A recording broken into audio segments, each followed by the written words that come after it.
Holy name retreats. Actually, some years ago, we had one here outside Bengaluru. We were renting a whole place there. Anybody of you took part in this? Okay. Only one person. Yeah, it's 5 or 6 years ago. For many years, I've been conducting holy name retreats all around the world. Actually, over Christmas, we will have a holy name retreat in Ekachakradam. Nice. Then please come to Mayapur and I arrange everything. It's from 23rd to 27th of December. And all you have to do is register on my website and be in Mayapur 1 or 2 days before.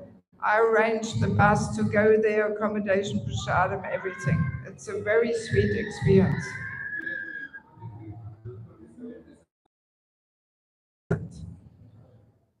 23rd. So if you want to take part in the whole name retreat, you have to register on my website, retreat.net. You have it, you know? So, yeah. And then another time I was giving the seminar in Vrindavan, and afterwards one Mataji who's been practicing Krishna consciousness for 20 years, she came up to me afterwards and said, "Oh, thank you for giving the seminar. Now I realize I actually have a false ego." And she said, "I always thought this is just some theoretical thing, philosophical thing, which doesn't, you thought, you know, after 15, 20 years of practice, she didn't even realize, you know, that she has false ego." The first step, we become more mindful and more conscious how the false ego always gets us into trouble and it gets into our way because it is so subtle. We are not even mindful of it. We don't even realize, you know. Especially tomorrow, it will become even more obvious. You know, there we get more into different rules of Vaishnava etiquette and so it is quite eye-opening, you know. Yeah, so let us remember what is the false ego. So, as we know, the soul is covered by the gross body made from earth, water, fire, air, ether. And then there is the subtle body. Here we have it, false ego. So it's the most subtle part of the subtle body. And in the same way, like in the gross body, we cannot distinguish between earth, water, fire, air, ether. How will you separate it? Where's the earth? Where's the water? Where's the fire? You cannot really separate. It's all mixed, right? So in a similar way, it is also in the subtle body that mind, intelligence, thoughts, ego, they're intertwined. They affect each other backwards and forwards, you know? And actually, once we get a little bit more insight into the false ego, how it works, we can detect that the false ego uses the mind and intelligence as tools. Yes. So even when we, for example, when we chant, very often we say, "Oh, the mind is distracting us." But once we understand more how the false ego works, we actually realize it's the false ego behind it. And the false ego pushes the mind and you know, uses the mind as ego, which gives us trouble. Like if we have these dialogues or monologues going on in our mind, you know, when there's something going in circles and we can't drop it, we can't let it go, it goes on and on and on. You know that feeling? Yes? Or is it only me who knows it? No, you also know. Yeah, so that's guaranteed a sign that the false ego gives us trouble and it affects the mind, you know? But the root cause is actually the false ego, not the mind, you know? So they're very much mixed and affect each other and forwards. And already, well, we know at the moment of death, the soul leaves the gross body behind and travels on the subtle body to the next gross body. So the same subtle body, 1 minute, where's my card? Yeah. The same subtle body, yeah. The same subtle body we have been carrying with us for many, many lifetimes. Same mind, same intelligence, same false ego. We have been carrying them with us. So there's so many information stored, we can almost compare to a computer chip, right? And a computer chip, so much information is stored there. So in a similar way, the subtle body, so many impressions, desires, experiences are stored there. And we take this lifetime after lifetime with us. So and if we want to go back to Godhead, the subtle body of mind, intelligence, false ego has to be fully transformed and spiritualized. So that's quite a bit of work, internal work. Actually, Krishna consciousness is all about transforming the heart. It is not an external thing of, yes, getting first initiation, second initiation, or now I have some position. This is just all external things. The real thing that matters is internally. How much are we working internally on transforming different patterns of behaviors, you know, on dissolving the false ego, getting rid of envy, all these things. That's the important thing in the process of bhakti, because we want to make the heart a suitable place for bhakti to grow. So we have to pull out a lot of weeds there. Yes, very often we take this Krishna consciousness very externally.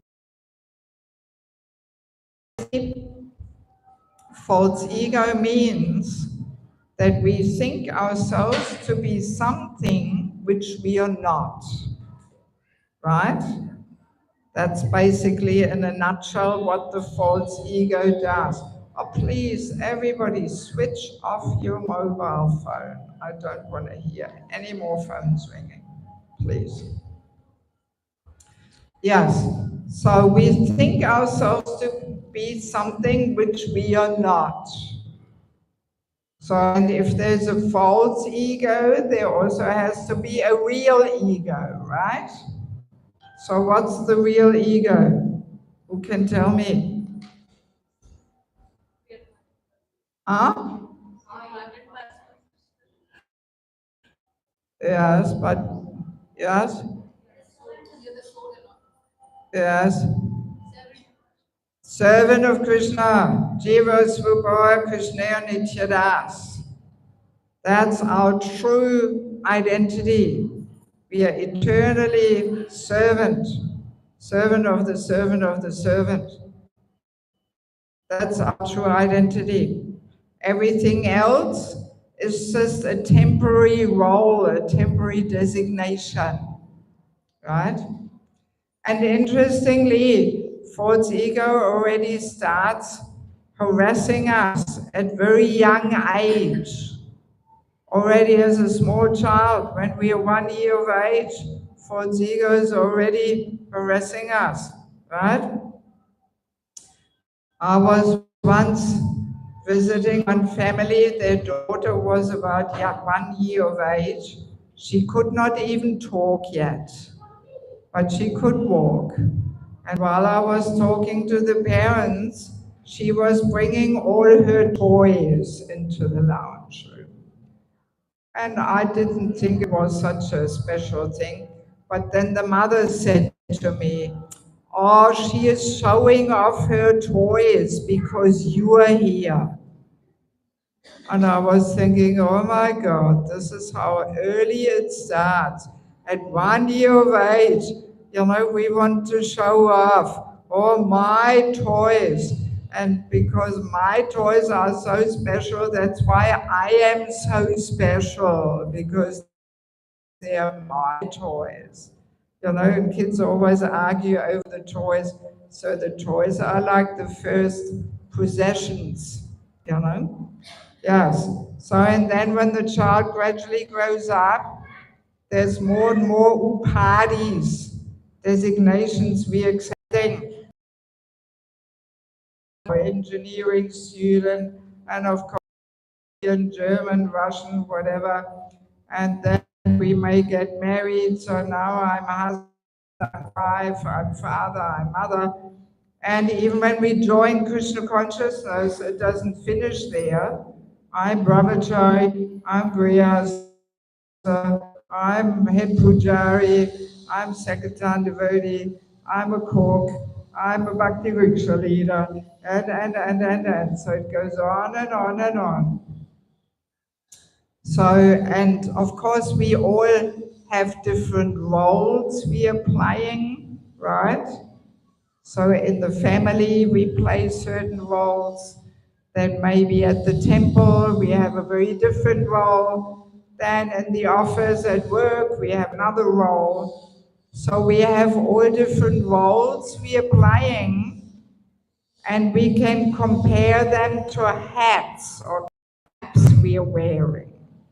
So of course, hopefully we are not identifying with a cap or hat. Of course, this may also sometimes happen. If it's a very special hat, then my hat becomes a part of myself. And when I lose it, oh my God, I lost something of myself. So, but as a rule, we understand the hats, we take them off and we put them on for winter, for summer, whatever. So all the different roles we are playing, they're like caps or hats we are wearing at certain times and certain opportunities and occasions. So, but why are we identifying with these roles? What do you think? What makes us identify? Huh? Why do we get attached? Huh? What? Well, yes, but more practical, why? Why do we identify? Why can't we just take them as different roles we are playing? What makes us identify with them? Huh? We want some identity, okay, but we are proud of it. Now we are getting closer. What do these roles do? Huh? Yeah, proud. Yeah, what else? Yes, exactly. They give us some sort of subtle enjoyment. They give us a sense of importance, that we are somebody, some recognition. And that's exactly what the false ego demands. The false ego wants to enjoy this sense of importance. Yes, that we are somebody. That's exactly what it is. So this attachment and identification comes because we are enjoying through these roles, right? And that's why we identify with them. Yes. Yes. So let us do just a 2-minute exercise. You turn to your neighbor and you share with each other which is your favorite hat. That giving it up is it's almost worse than death. The thought of having to give up this hat, this role, is so painful that, oh my God, you can't imagine. It's almost worse than death. So quickly share for 2 minutes. Turn to your neighbor in pairs. You turn behind.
Okay, Guru Premanandi. Looks like the ladies have much more to share than the men.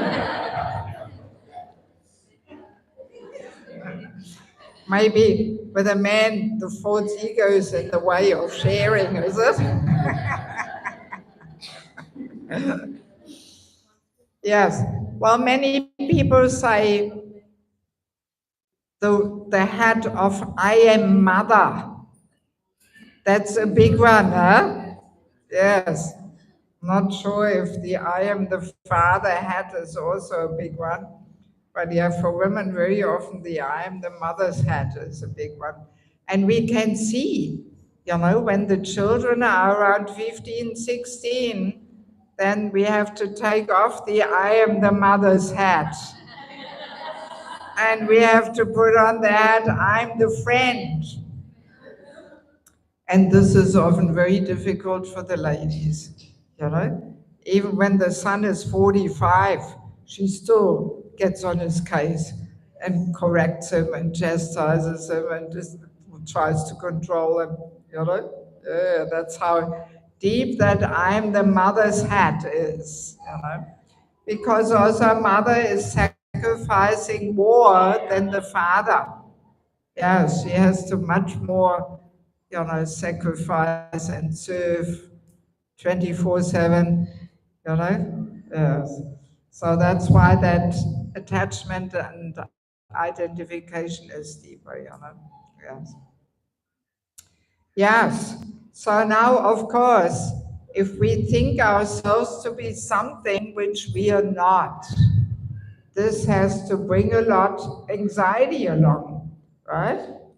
Yes. You imagine you working in the company. Let's say we are the cleaner in a company. And then one day we say, so actually I am the boss now. So that would be quite a bit of anxiety. How we make everybody believe that we are the boss. And what if they realize that we are actually not the boss? A lot of anxiety, right? But then when after a few days we say, oh, actually it was just a joke, I'm the cleaner, not the boss, then, oh, thank God, I don't have to pretend to be something which I'm not, Right? Yes. So very easy to understand. Who didn't switch off their mobile phones, please? Oh, switch off, everybody. Yeah, so very easy to understand. If we think ourselves to be something which we are not, this has to bring us constant anxiety and fears.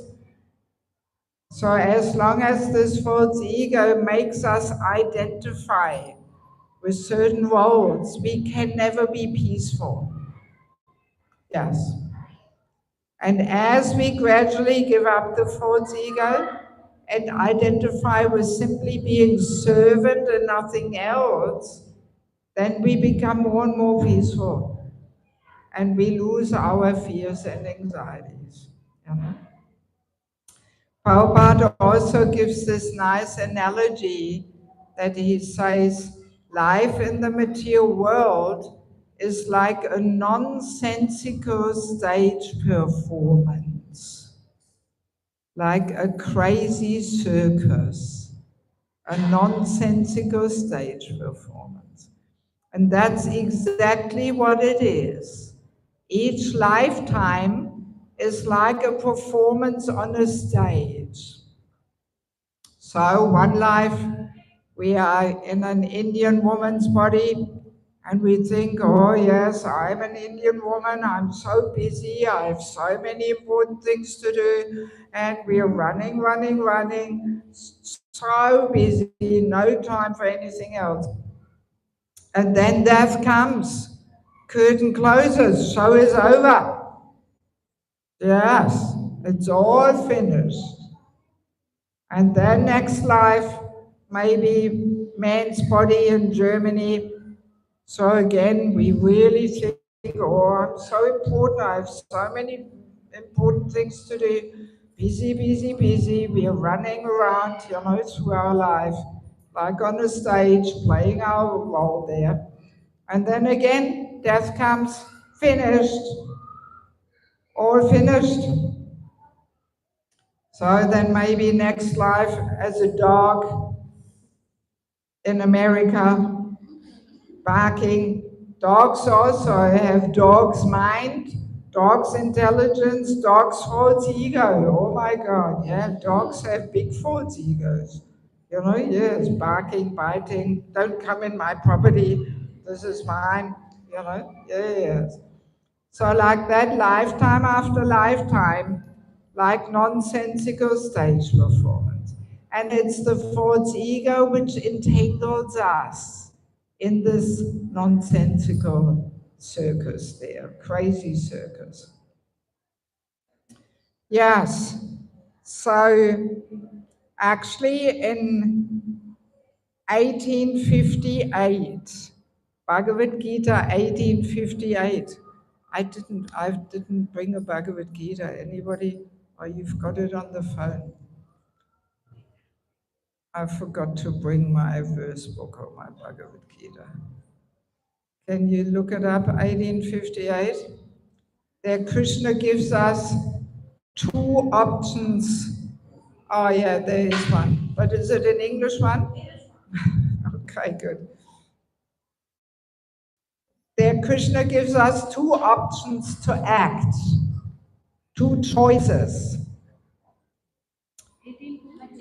Just give me the Bhagavad Gita, I will get it. Yes, 1858.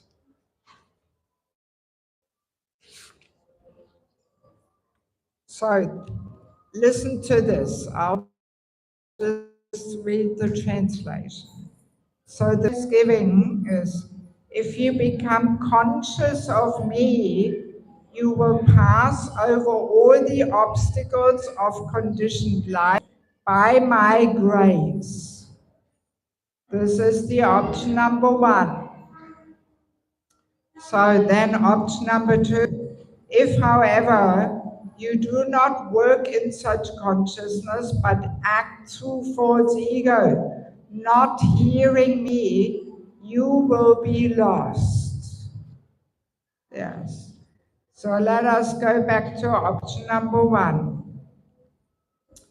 So being conscious of Krishna means, first of all, what does it mean? We understand our true identification of being servant. So we act in the mood of servant.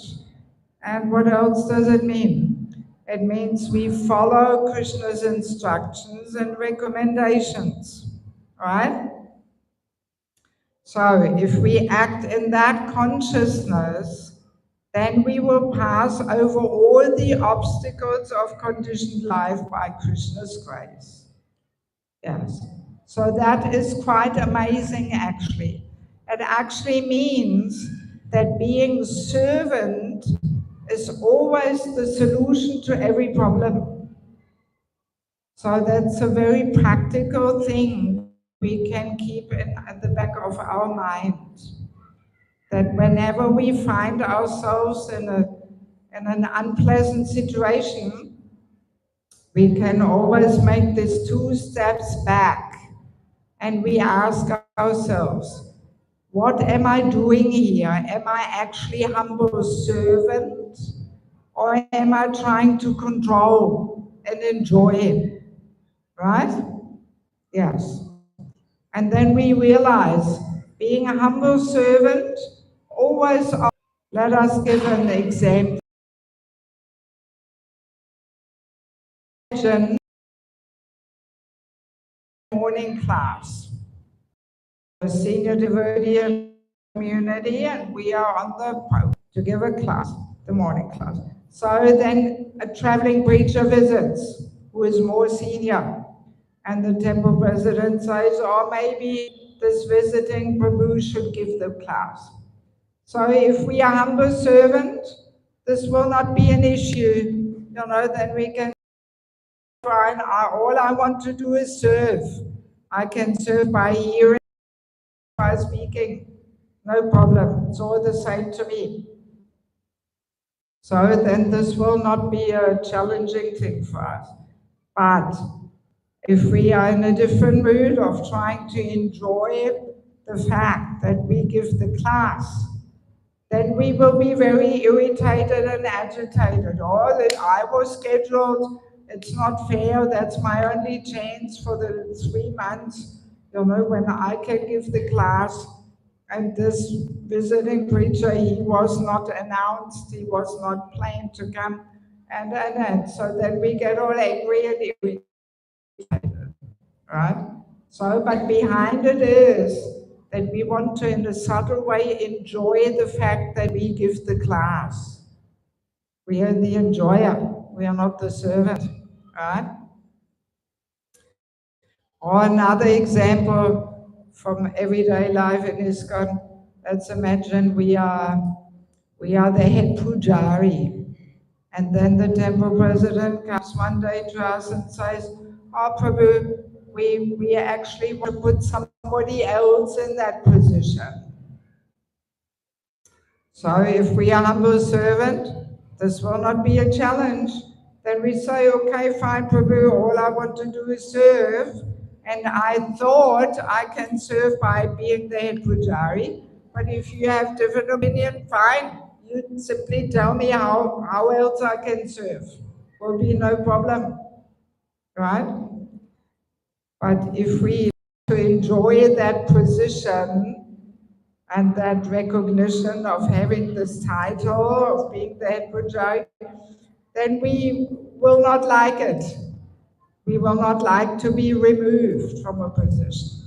And we will hang on to it, and sometimes so many conflicts, arguments happen, just to exchange a person from the position, So yeah, these are just very simple examples which make it clear that if we serve, if we are in the mood of servant, that's what it means, that we act in consciousness of Krishna, that we are servant.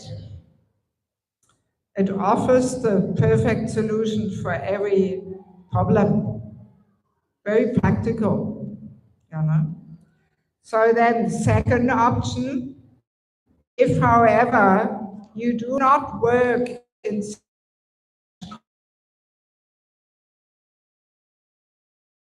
not hearing sooner or later, but usually already so much earlier, right? We get somehow into trouble. And that, again, is also a very practical point, because when we look back in our lives, whenever there was some situations where we were suffering, if we look back, usually the false ego entangled us in these situations, that we somehow wanted to show off or prove that we know, or we wanted to be the hero who saves the situation, whatever it may have been. So somehow false ego entangles us in some misery.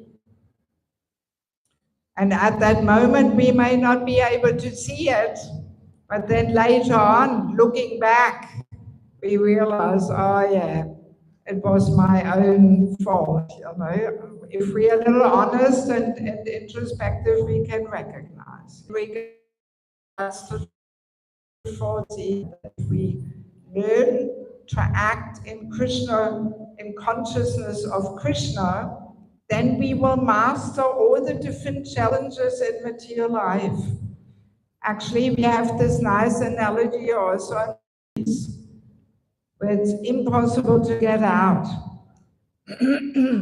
And this ocean of miseries, this shrinks down to a size of a hoofprint of a calf. So if you step over a hoofprint filled with water, a hoofprint of a calf, not a cow, but calf, you don't even notice, right? Existence shrinks to the size of a hoofprint of a calf. If we just act in consciousness of Krishna. Yes. That's how mystical it is. Just by surrendering to Krishna, we can overcome all these difficulties.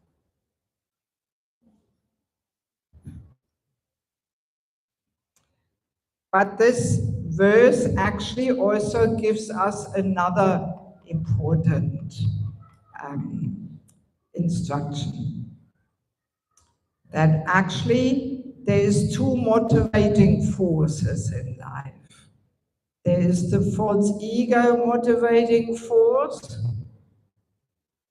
I want to become, you know, a doctor, a lawyer, a guru, a leader. I saw your advertisement there for the girls' programs, you know, becoming a leader.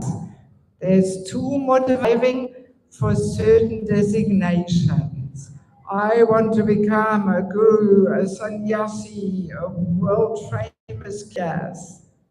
That is the motivating force out there in the material world, the false ego motivating force. But then there is the Vaishnava motivating force. All I want to do is serve.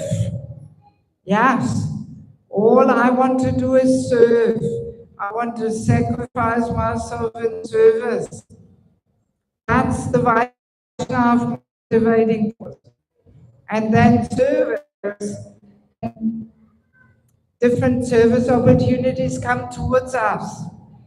We actually don't have to work out a whole career in Krishna consciousness. No need. All we have to concentrate on is to serve, because that's our constitutional position. We're a servant. And if we really selflessly give ourselves in service, then Paramatma witnesses that. And Paramatma arranges the right opportunity at the right time for us to move forward. So yes, there's these two motivating forces. You know? I want to be a leader, but to become a leader, we actually need empowerment from Krishna and blessings from the Vaishnava. Motivating force that will not attract Krishna's mercy and the blessings of the devotee. But if we just serve, no need to clap. This is not a performance. I'm wearing a garland for my purification. So you're applauding, or finally she's accepting some purification, is it? No need to clap. It's another false ego thing, you know. You're trying to massage my false ego. No need. Yeah, so in any case, if we just concentrate on serving, Paramatma witnesses that, and Krishna gives the blessings, the mercy, the empowerment, and then maybe we can become a leader, you know? But not, oh, let's become a leader, push myself to the front, I can do it. This is false ego motivation. Oh, no. Let's not train our youth in that mood. Yes. When I saw that, I was thinking, oh, here we go. Yes, no need. And actually, you know, I've experienced that in my own life. Sometimes when I give these seminars, people say to me, oh, but Mataji, did you not plan to become a traveling preacher and an author of 5 books and all this? But no, I was never planning this. I was never striving for this. But what I tried was that I really tried to give myself in service and really dedicate myself. Whatever I do to the best of my capacity.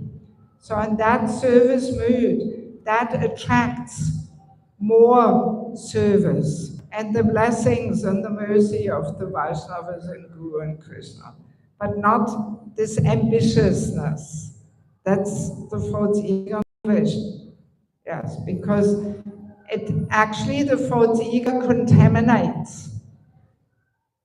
So the best idea can be contaminated if it is presented by false ego.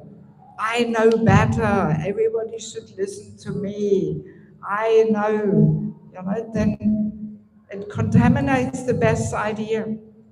And then we may be surprised that nobody will have ideas. Maybe we are presenting it with false ego, and that's why nobody wants to hear it. Yeah, so we have to be very careful. But of course, as a more new devotee, the motivating force of the false ego is much stronger than the motivating force of wanting to serve and please Guru and the devotees and Krishna. So it's not that the false ego is all bad. In the beginning, at least, it motivates us to do something. But it should be transformed. We should not always stay on this level of the motivating force of the false ego. So motivating force has to be purified. Yes. And we can see this very clearly, how this motivating force of the false ego is stronger. For example, when we look at the cars which belong to the temple, they're usually not so nicely maintained, right? Because so many people drive them, nobody really takes care of them. But if it is my car, then I take very nicely care of it, right? Yes, it's my car, I clean it nicely, I service it, but temple car, doesn't matter, like that, yes. And even Grihastha ashram is based on a sense of ownership. So a Grihastha is motivated by this I, me, and mine that makes him responsible. My wife, my children, my husband, right? Yeah, so initially, false ego is motivating us to be dutiful and responsible. But then gradually, we should be dutiful and responsible in any situation. not only what concerns my family. We should actually, care in the same mood for every child. We should have some concern, not only my child. Yes. So, but initially it has its place, it has its place, but gradually we should transform it that we want to simply serve. Yes. All right, let me see if we have some questions. Madhuji, you had your hand up, yes. We don't have a second mic. Oh. All right, speak loudly. Yeah, but it's like now we are going out, so there will be competitive. I am this, I am that. That has to be expressed. That has to what? That has to be spoken of. That I am this, I am that. I am capable. We have to show off ourselves to get good opportunities. That is like complete opposite of this, and this will be like complete opposite. So it will be like we'll get into this and we have to act in one way. We get into that complete opposite. So how to see this? Okay, so the question is, in the outside world, we have to show off, we have to compete, we have to be somebody. So it seems like the opposite. So how to combine the two? Well, Bhagavad Gita 269, it says what is day to the common person is night to the introspective sage. So it basically means a materialist, a spiritualist, they live in very different realities. And what is success in material life becomes the perverted reflection. It's the lowest in spiritual life. Yes. And what is the highest in spiritual life becomes the lowest in material life. So this is a really important point. We have to clearly understand that what is success in material life, most likely it is an obstacle, an impediment on the path of spiritual development. Yes. And very often we are not clear in this. And, and we think, well, this is success in material life. So, and then we take that into our spiritual life and we think, oh, there it has to be success too. But no. Usually what is modern, progressive, and successful in material life is unwanted in spiritual life. Yes. So we have to be very careful that we don't take these things into our spiritual practice. So if we are in the situation where we have to work out there, we have to really be mindful that we are just playing the role out there just to earn a little bit extra income. But this should not be our whole purpose of life. Our purpose of life is bhakti, hopefully, and going back to Godhead. Yes, yes. Our purpose of life is not to become successful in our career or something. No. Not if we are serious in Krishna consciousness. We have to understand that actually spiritual life has a whole different focus. And to go and work is simply meant to keep body and soul together, nothing else. Yes. Yes. So, but if we think that this whole competitiveness out there and we have to become the number one and all that, if we put so much priority on that, then our focus on bhakti is already lost. And it is contaminating. It contaminates the heart. Very, very true, it's a fact. If we get caught up there in the soul competitiveness, we take that into our heart, and and then naturally we also have that mood in Krishna consciousness that, oh, we want to be the number one and we compete and this and that, and yes. And that's the wrong motivation, with that mood we cannot really attract Krishna's merciful glance upon us, In spiritual life, we want to be the servant of the servant. We want to realize our most insignificant position.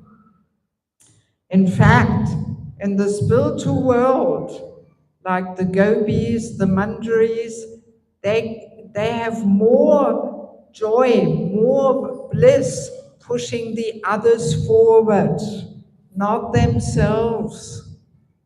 Yes. See, because in the spiritual world there is no desire for sense gratification, and therefore there is no envy. Here in the material world, everybody desires enjoyment, therefore there's envy, therefore everybody pushes others out of the way and pushes themselves forward and showing off. So that's all the material mood. But spiritual world, there's a completely different mood.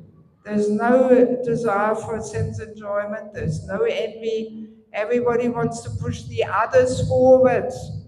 Everybody thinks, oh, they are more advanced and they want to serve them to make pleasing arrangements for the Lord. That gives them more pleasure than being there in the front themselves with Krishna. So if we want to go there one day, we have to cultivate that mood. Otherwise, we won't fit in.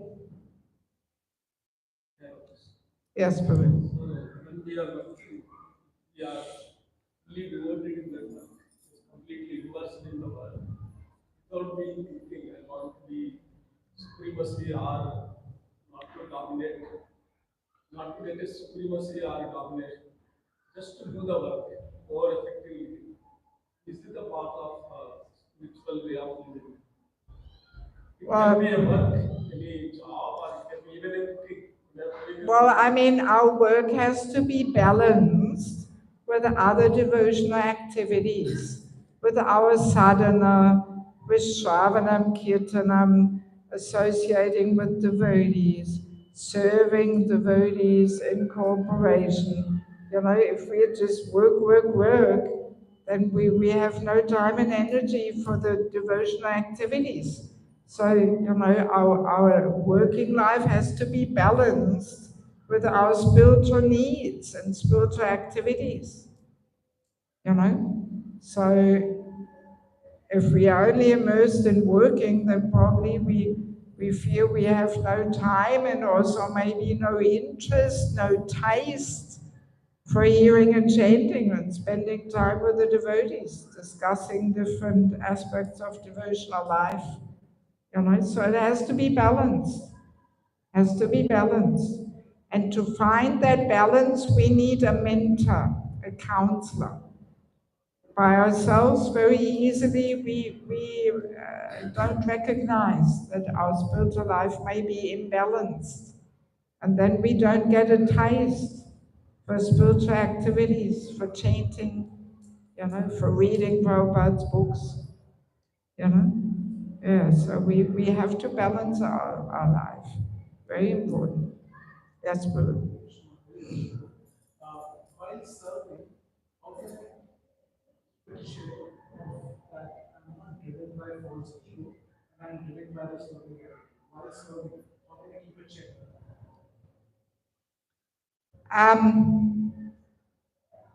Well, tomorrow it becomes more clear because tomorrow we will discuss one important rule of Vaishnava etiquette. I mean, usually, see, Krishna is very clever and he arranges situations for us where we will be exposed, especially when we serve in the association of devotees.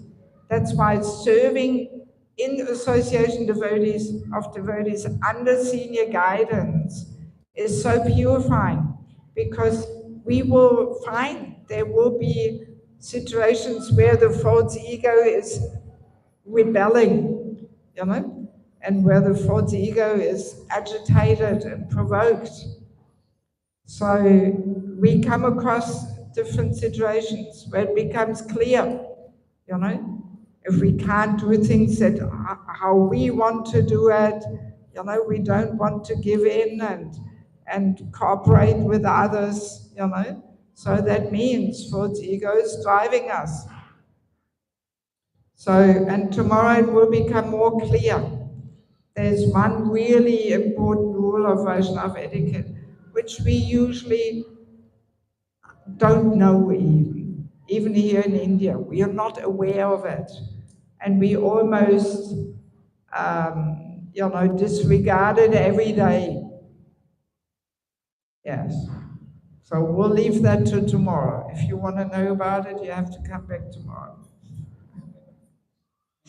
But I mean, the first step is always hearing about it. You know, hearing how the false ego affects us and gets into our ways and pushes us to say and do things which we shouldn't say and do. Unless we hear, we will not be conscious of it. We will not be mindful. And Prabhupada was saying, before becoming Krishna conscious, we first have to become conscious. You know? And so often we are very unconscious, not even reflecting, why did I say this, and what took place in some unpleasant exchange I had, and why do I have a bad feeling in the heart. We don't even reflect, we are not even mindful of it. You know? Yes. What else? Some situation if you overpowered by the also do and we committed the mistake, then how to handle those situations? Say it again. Some situations we committed something by overpowered by the overpowered by the false ego. Overpowered. If I'm not able to control the situation and my false ego is overtaken me, and in the situation, how I can control that situation, even though it is I'm knowing that it is overpowering that I will. I don't understand that word you're saying. Overpowered. Overpowered. Ah, okay.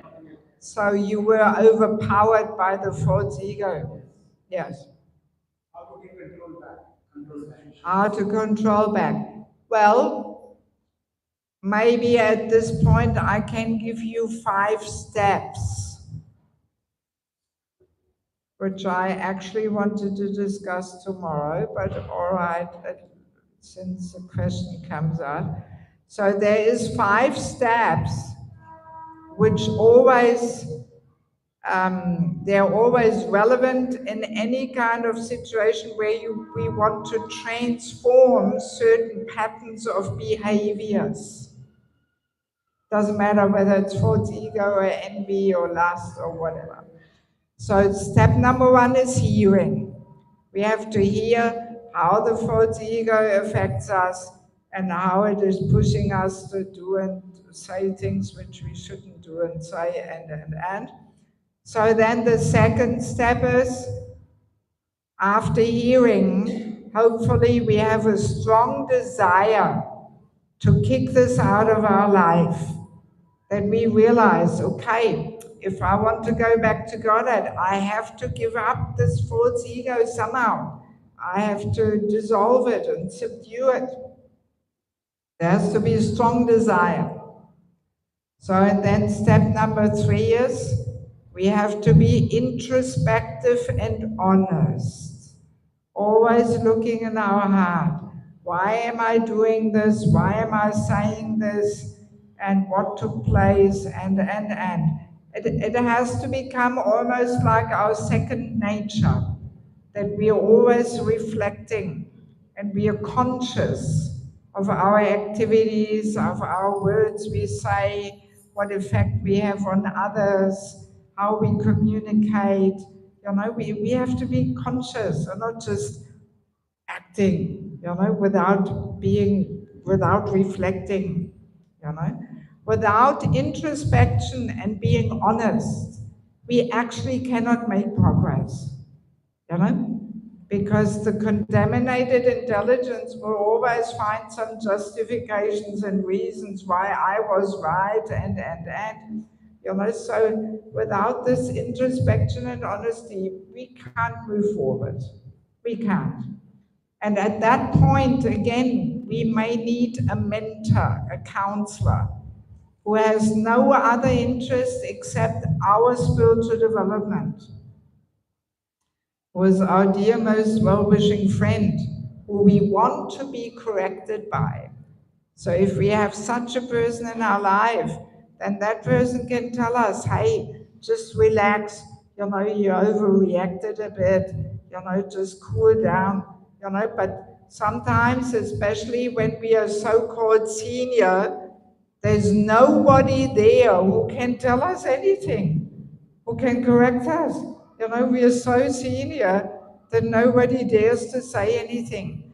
Very risky situation, because Krishna consciousness is ever increasing. There's always something we have to work on ourselves, But if we don't have anybody who can help us to adjust things and point out where we have to work on, then we lead a risky life and we most likely become stagnant. So introspection and honesty is step number 3.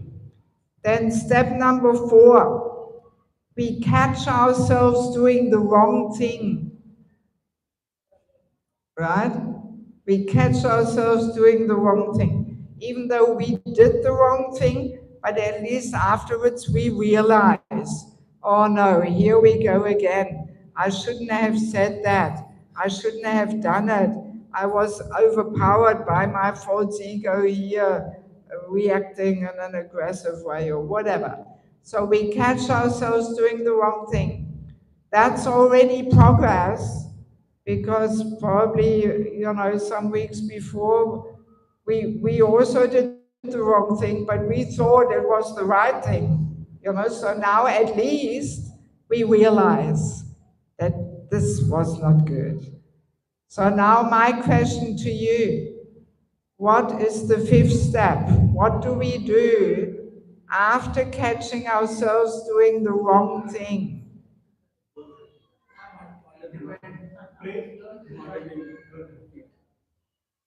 He says, don't repeat. Well, if it was just so easy, but usually it's not. We can tell ourselves 1,000 times, okay, I'm not going to do it again. But then 3 days later or 2 hours later, we do it again. He had the right. Yes. Cry out, Krishna. Lord Nrsingadev, you have him downstairs here. He is very expert in performing the heart surgery with his sharp nails. Yes. Now, Lord Nrsingadev, he prepares our heart so that we can approach Radha Krishna. So that's why he is downstairs. So first we have to get his mercy, and then we can go upstairs and get Radha Krishna's mercy. Yes. So, yes. See, these things, false ego, envy, lust, they're so deep-rooted. We have been carrying them with us for so many lifetimes. We, out of our own strength, we can't free ourselves from them. They're like demons, like Hiranyakashipu. He's like the embodiment of false ego, So we have to call out to Krishna and invite him to, free us. We are out of our own strength. We can't uproot that, But the problem is that we usually don't so sincerely call out to Krishna because we are in this illusion that this false ego satisfaction also gives us some juicy fruits, you know? And that's why we like to maintain it. So, and then Krishna says, all right, you want to maintain your false ego, well, then continue suffering, you know? Yes. So calling out to Lord Nrsingadev, that's the answer.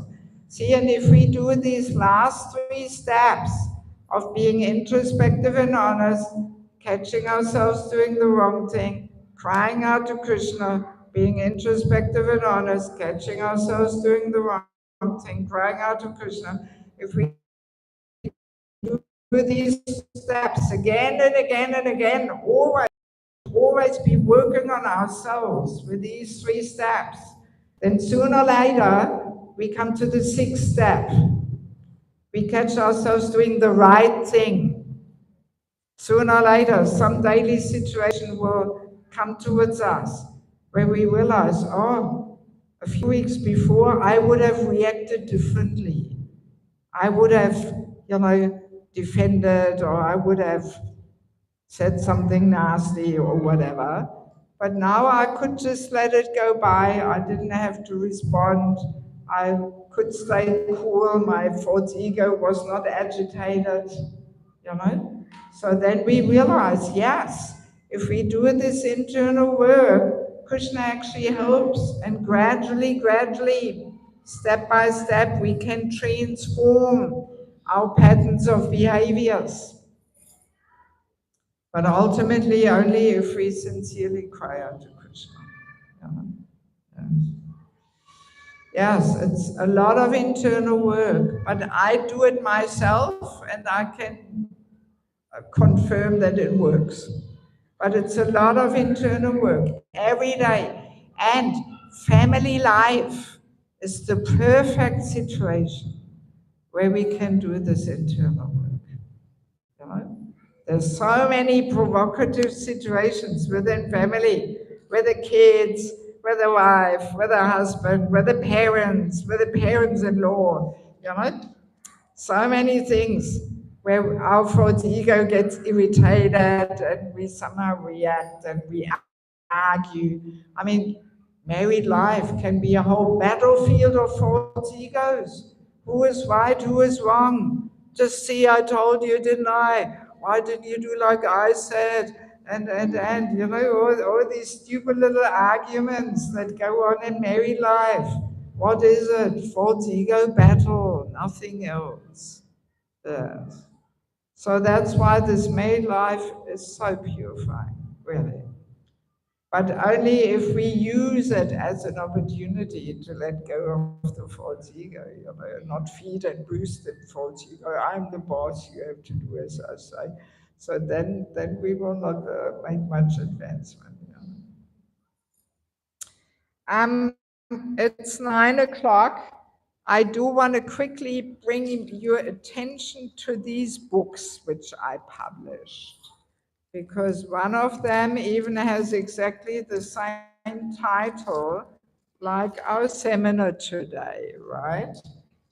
The one in the middle there,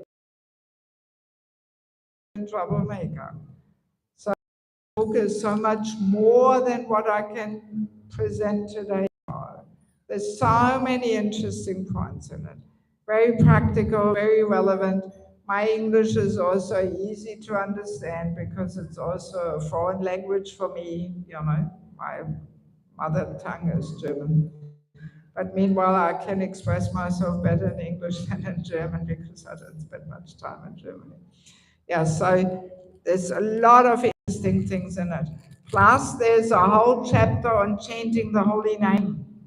It's like a summary of a holy name retreat because the chanting is very instrumental in also dissolving the false ego. And kirtan, for example, can become the opportunity to feed and boost the false ego if we are not mindful with what kind of mood and consciousness we sing. So there's a lot of helpful things in there. And then we have the first one there, spiritual culture, Krishna's divine system. This is all how to say, it is highlighting the different natures and moods or qualities of man and woman.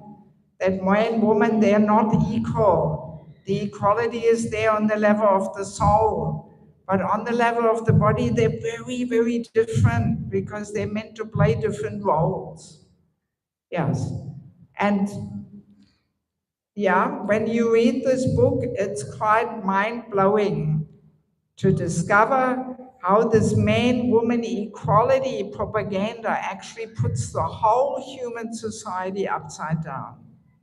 It's quite a mind-blowing topic, yes. Actually, Prabhupada could see it very clearly. It's all based on the Bhagavatam. That Prabhupada was saying that this man-woman equality was a conscious plan coming from America, so that the women can be more easily used for sense gratification. And it relieves the men from their duty to maintain and protect her. That's why this whole man-woman equality was started, you know? That man-woman, they enjoy together, oh, she is pregnant, okay, well, it was nice with you, see you later, good luck, we are equal. Yes, that's behind it. So we devotees, we have to be a little clever, you know, not just to follow all of this Kali Yuga propaganda there. So this book gives you a clear insight how this man-woman equality propaganda, it's nonsense. Yes. So especially, you know, I'm convinced Lord Chaitanya Sankirtan movement will only really flourish if we get this right, you know, that the men perform their duties because they have all the right qualities in order to perform them, and the women perform their duties and they have all the right qualities and nature so they can nicely perform their duties. And that gives stability and harmony in family life and in society at large. So this book is especially, actually it's all about women. It's about the powerful Shakti which we women have. So, and how we should use it, that we should use it to be the power of inspiration to the men. That's what Bhagavatam says, and not to compete with the men. That's what's going on now, that the women very much compete with the men, and that weakens the men. So it's quite a fascinating topic to discover how Krishna's system is just so perfect if we just follow it. You know? Yes. So any woman who wants to have harmonious relationships with men around her, you better get this book and check that out. And any man who wants to have the support and empowerment of the women, which they deserve and need, they should also check out this book. So then we have sheltering relationships. That's all about the importance of having a mentor, a counselor. That just having Diksha Guru, Shiksha Guru, not enough. You know, our Diksha, Shiksha Gurus often have hundreds, thousands of disciples. So we need a mentor, a counselor, who on a more regular basis really helps us to balance our spiritual life. If we don't have that, very easily we stay in our comfort zone and we become stagnant. And then we can come, you know, for 30 years to the Sunday program and we don't make any progress because we don't really adjust our, you know, our life accordingly so we can move forward, you know. And there's also the topic of envy in it, how envy manifests towards seniors equals juniors, and the culture of correcting others, culture of respect, so many important topics are in this book too. So then we have entering the Grihastha, how to do it, how better not to do it. Very important for parents who have teenage children, you know, what criteria of compatibility to look at. Because often in India, people mainly look at caste and finances, but that's all they look at. or the devotional levels of compatibility, people don't even look at them. And there's a whole list of over 100 topics which the boy and the girl should discuss, meeting regularly for 1-2 hours every day and go through these topics to really see, are we on the same page? Do we have the same goals and outlooks on life? Yes, very important, because often in India, people only meet 2 times for half an hour and then they get married. My God, this is an important decision for life. I mean, if you buy a computer, you look at it more thoroughly than 2 times for half an hour. You really investigate and what qualities does that model have and what do I want and. In computer you can sell again, but wife can't sell again. So, yeah, I mean, let's look a little deeper than just 2 times for half an hour, my God. There's so many important considerations which have to be clarified before we sign the contract, So it's like a handbook for matchmaking.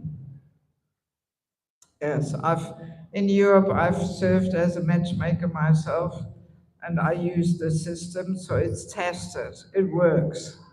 So please, check it out. You may find something useful.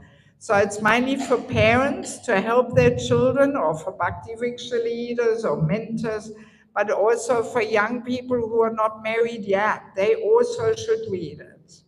Just to be clear, what happens if I look myself for a partner and then I'm mainly attracted physically, then I have the pink glasses on, I can't see what I get myself into, and then after 3 years of married life, the pink glasses fade away, the daily routine comes in, and why did I marry this guy, Yes. So yeah, let's be a little intelligent, yes. So I hope it will be a contribution to make our family life more stable and harmonious. And the latest book, which I just published a couple months ago, Family Life as an Ashram, Secrets of Success. Because many devotees, family life, not an ashram. It's something else. Just being in Iskcon and wearing neck beads and tilak and being initiated doesn't mean that our family life is an ashram, a place which is really suitable for spiritual development. So this book clearly gives you an understanding how to create a culture of bhakti in your home. And if you create a culture of bhakti in your home, then your children will naturally become devotees. But if there's no culture of bhakti and it's just, oh, don't do this, oh, you have to chant, this will not be attractive to our children. We have to naturally live it, yes. And there's a whole section on importance of affection between husband and wife and also physical intimacy. How to live the fourth principle of no illicit sex life in marriage.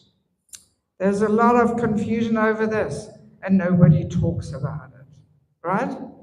Yes.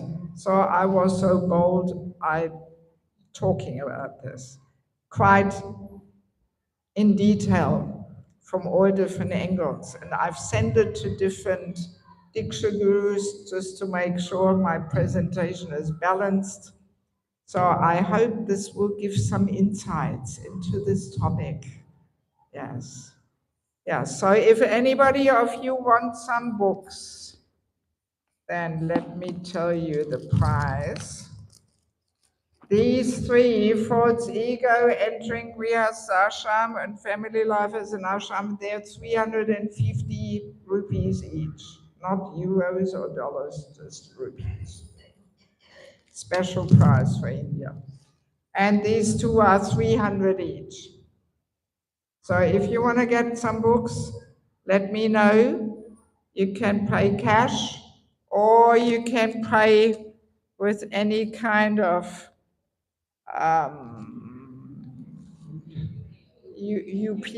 UPI scan, whatever you call it.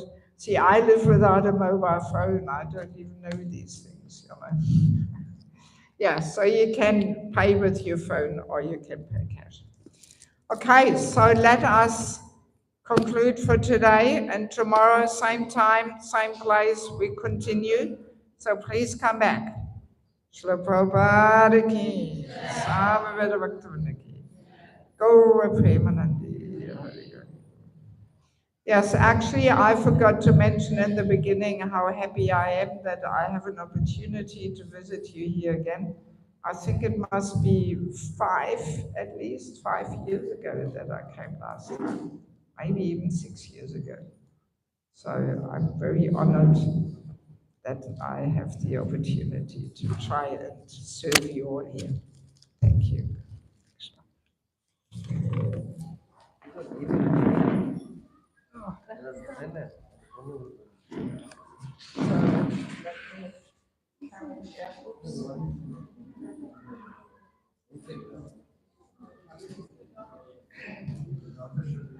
Yes, my daughter and the parents also.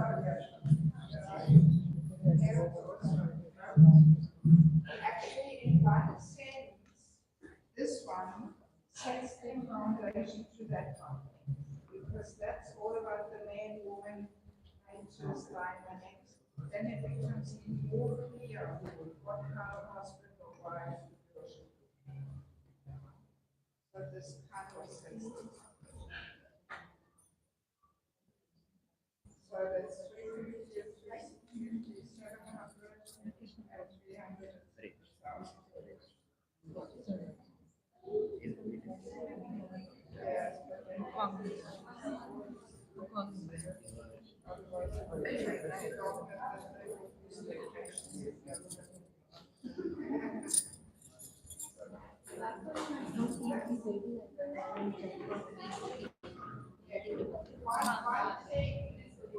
anybody who pays to the internet, please put your name and a candidate phone number and time, because it's not my account.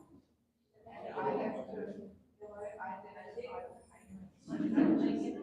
But don't just candidate. Yeah, so don't just get it in my life.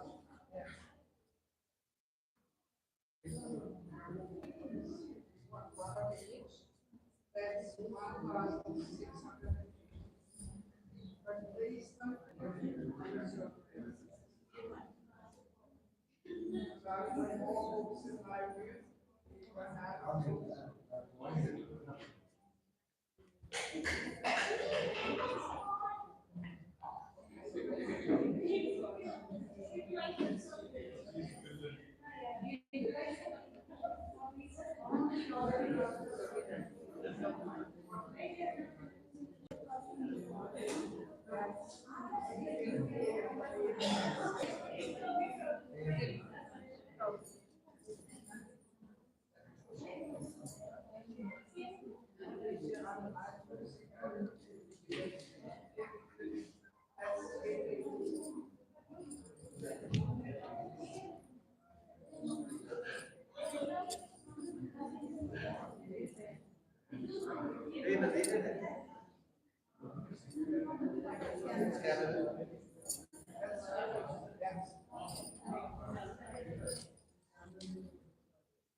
ಇಲ್ಲ ಮಲ್ಲಿ thank you ಮಲ್ಲಿ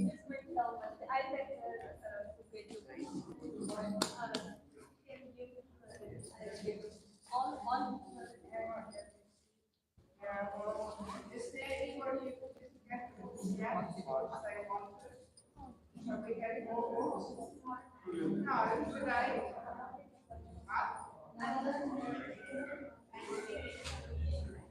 Anybody want the books now? Devi, shall we run back to